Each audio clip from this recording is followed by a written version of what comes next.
नमस्कार, आपण पाहत आहात लोकनाय न्यूज। बुधवार 25 फेब्रुवारी 2026 रोजी सिंदेवाही चंद्रपूर येथून एक महत्त्वाची बातमी समोर येत आहे। सन 2027च्या जनगणनेत इतर मागासवर्ग अर्थात ओबीसी प्रवर्गाचा स्पष्ट व अधिकृत समावेश करण्यात यावा या मागणीसाठी विदर्भ तेली समाज विद्यार्थी महासंघ जिल्हा चंद्रपूर यांच्या वतीने प्रशासनाला निवेदन सादर करण्यात आले आहे।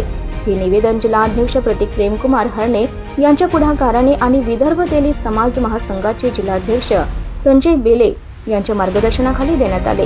केंद्र शासनाने 22 जानेवारी 2026 रोजी प्रसिद्ध केलेल्या जनगणना राजपत्रात अनुसूचित जाती व अनुसूचित जमातींचा उल्लेख करण्यात आला असला तरी ओबीसी प्रवर्गाचा स्पष्ट उल्लेख नसल्यामुळे समाजात संभ्रम निर्माण होत असल्याचे निवेदनात नमूद करण्यात आले।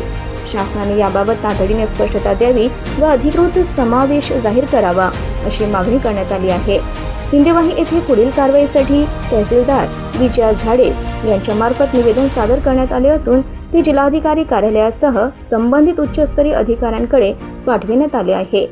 महासंघाकडून गेल्या काही वर्षांपासून ओबीसी समाजातील विद्यार्थ्यांसाठी शिष्यवृत्ती, मार्गदर्शन, शैक्षणिक माहिती प्रसार, स्पर्धा परीक्षा, जनजागृती, प्रवेश प्रक्रिया सहाय्य तसेच विद्यार्थ्यांच्या अडचणी शासन दरबारी मांडण्याचे काम सातत्याने केले जात असल्याचे पदाधिकाऱ्यांनी सांगितले आणि जनगणनेत ओबीसी प्रवर्गाचा समावेश विद्यार्थ्यांच्या शैक्षणिक व सामाजिक भविष्यासाठी अत्यंत महत्त्वाचा असल्याचे अधोरेखित केले।